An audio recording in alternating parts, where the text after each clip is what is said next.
Hi everyone, welcome to Aravali technologies. Myself Kancham Sreeja. So ఇవాళ video వచ్చేసి మనం ఎలాంటి ప్రోగ్రామింగ్ లాంగ్వేజెస్ నేర్చుకోవాలి అనేది తెలుసుకుందాం. మనకు ఉన్నాయి కదా జావా ప్రోగ్రామింగ్ లాంగ్వేజ్, అలాగే పైథాన్ ప్రోగ్రామింగ్ లాంగ్వేజ్. సో ఈ రెండిట్లలో ఏది బాగుంటుంది, అలాగే ఏ దానికి ఫ్యూచర్ అనేది బాగుంది అనేది తెలుసుకుందాం.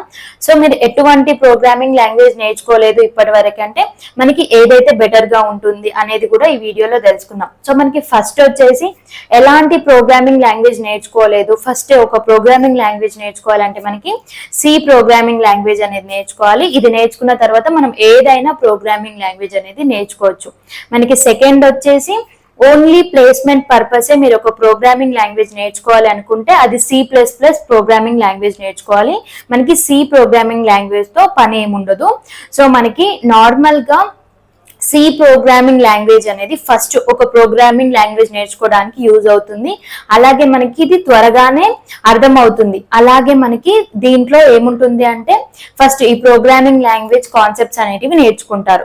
సో మనకి ప్లేస్మెంట్స్ పర్పస్ అయితే మాత్రం C++ నేర్చుకోవాలి. C++ లో టూ థింగ్స్ ఏంటి అంటే C++ అనేది ఫాస్ట్ గా ఉంటుంది. అలాగే C++ లో ఉండే స్టాండర్డ్ టెంప్లెట్ లైబ్రరీ STL అనేది, సో STL ని యూజ్ చేసుకొని మనం నార్మల్ గా ఈ మాడ్యూల్స్ ని యూజ్ చేసుకొని డైరెక్ట్ గా ఎలాంటి టాస్క్ ఉంటది కదా, ఎలాంటి టాస్క్ లో అయినా కోడ్ అనేది యూజ్ చేయకుండానే ఈ మాడ్యూల్స్ ని యూజ్ చేసుకొని టాస్క్ అనేది కంప్లీట్ చేయొచ్చు. మనకి ప్లేస్మెంట్ పర్పస్ అయితే C++ ప్రోగ్రామింగ్ లాంగ్వేజ్ అనేది బెస్ట్. అండ్ మనకి ఫర్ సపోజ్ గ్రాడ్యుయేషన్ కంప్లీట్ అయిపోయింది, చాలా డేస్ అయింది. సో మీరు ఒక కోర్స్ అనేది చూస్ చేసుకొని దాని ద్వారానే జాబ్ అనేది చేయాలనుకుంటున్నారు. సో మీకు ఎలాంటి ప్రోగ్రామింగ్ లాంగ్వేజ్ అనేది హెల్ప్ అవుతుంది, ఏ ప్రోగ్రామింగ్ లాంగ్వేజ్ అయితే బెస్ట్ జాబ్ అనేది ఈజీగా దొరుకుతుంది అనేది కూడా తెలుసుకుందాం. మనకి 2 ప్రోగ్రామింగ్ లాంగ్వేజెస్ అనేటివి ఉన్నాయి. ఒకటి వచ్చేసి జావా, ఒకటి వచ్చేసి పైథాన్ ఉంది. సో మనకి దీంట్లో ఏది బెస్ట్, ఏది బెటర్ అనేది కూడా తెలుసుకుందాం. మనకి ఈ జావా అండ్ పైథాన్ అనేటివి రెండు కూడా యూజ్ చేస్తారు, రెండు కూడా బెస్టే. సో మనకు వచ్చిన డౌటే ఇది, అంటే నార్మల్ గా జావా నేర్చుకోవాలా, పైథాన్ నేర్చుకోవాలా. ప్రతి ఒక్క ఇండస్ట్రీస్ లలో కూడా మనకి జావా, పైథాన్ అనేది యూజ్ చేస్తుంటారు. నార్మల్ గా ఏంటంటే మీరు ఏ ప్రోగ్రామింగ్ లాంగ్వేజ్ నేర్చుకోవాలి అనేది బెస్ట్ కన్నా, సో నార్మల్ గా మీరు ఏ ప్రోగ్రామింగ్ లాంగ్వేజ్, మీరు ఎలాంటి జాబ్స్ అనేటివి చేయాలనుకుంటున్నారు ఫ్యూచర్ లో అనే దానిపైన డిపెండ్ అయి ఉంటుంది ఈ ప్రోగ్రామింగ్ లాంగ్వేజ్.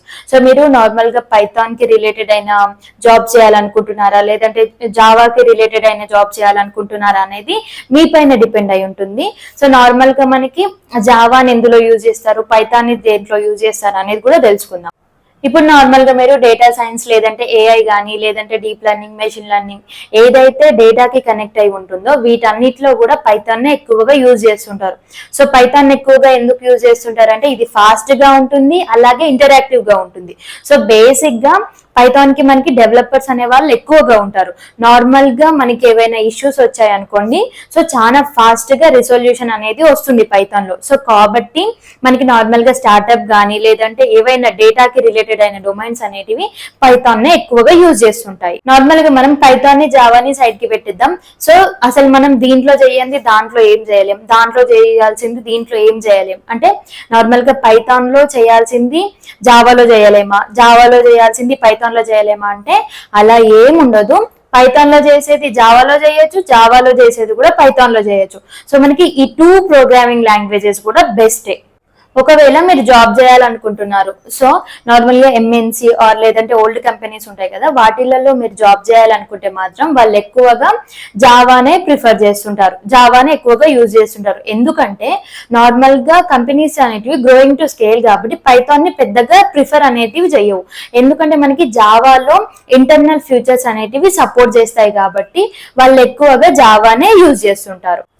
జావా 8 తర్వాత ఏవైతే అడ్వాంటేజెస్ అనేటివి పైథాన్ కి ఉన్నాయో, బట్ మనకి ఆల్రెడీ జావాలో ఈ అడ్వాంటేజెస్ అన్ని వచ్చేసాయి. నార్మల్ గా జావా 8 తర్వాత మనకి జావా 11 అనేది వచ్చింది.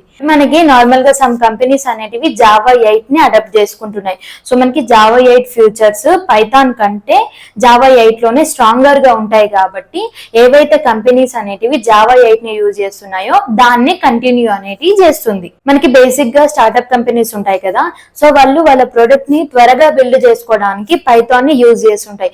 ప్రతి స్టార్ట్అప్ కంపెనీ పైథాన్ ని యూజ్ చేస్తుందా అంటే కాదు, నార్మల్ గా కొన్ని కంపెనీస్ అనేటివి జావాని కూడా యూజ్ చేస్తుంటాయి. అలాగే మనకి ప్రతి ఎంఎన్సి కంపెనీస్ జావానే యూజ్ చేస్తున్నాయంటే లేదు, మనకి కొన్ని పైథాన్ ని యూజ్ చేస్తున్నాయి, కొన్ని జావాని కూడా యూజ్ చేస్తున్నాయి. నార్మల్ గా అయితే ఏ ప్రోగ్రామింగ్ లాంగ్వేజ్ నేర్చుకోవాలి అనేది ఉంది కదా.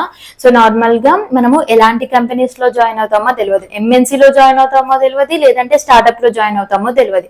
సో కాబట్టి ఈ 2 ప్రోగ్రామింగ్ లాంగ్వేజెస్ నేర్చుకుంటే బెస్ట్ అని నేను ప్రిఫర్ చేస్తాను.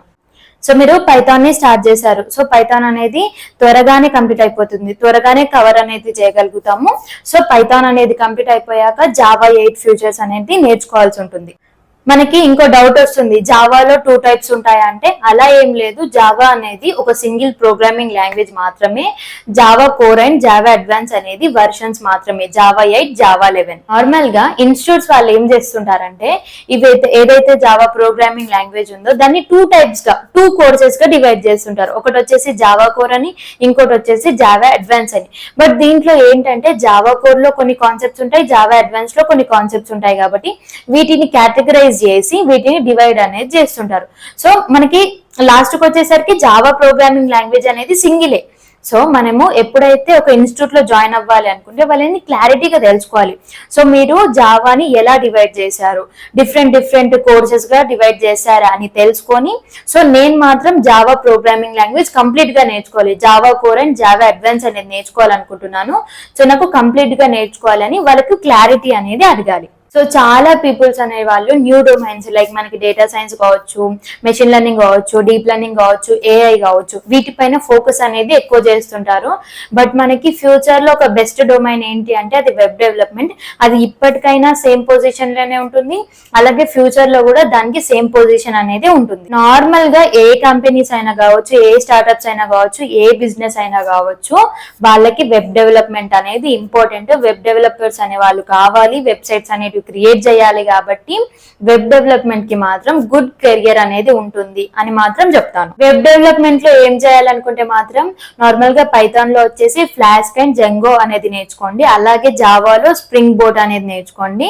సో మీకు ఈ వీడియోలో అసలు ప్రోగ్రామింగ్ లాంగ్వేజెస్ ఎలాంటివి నేర్చుకోవాలి, ఫస్ట్ లో అయితే మనం ఏ ప్రోగ్రామింగ్ లాంగ్వేజ్ నేర్చుకోవాలి, సో ప్లేస్మెంట్స్ పర్పస్ ఏం నేర్చుకోవాలి, ఇప్పుడు ఉన్నది ఏంటి అనేది ప్రతి ఒక్కటి మీరు తెలుసుకున్నారు అనుకుంటున్నాను. మీకు ఏమైనా డౌట్స్ ఉంటే కమెంట్ బాక్స్ లో కమెంట్ చేయండి.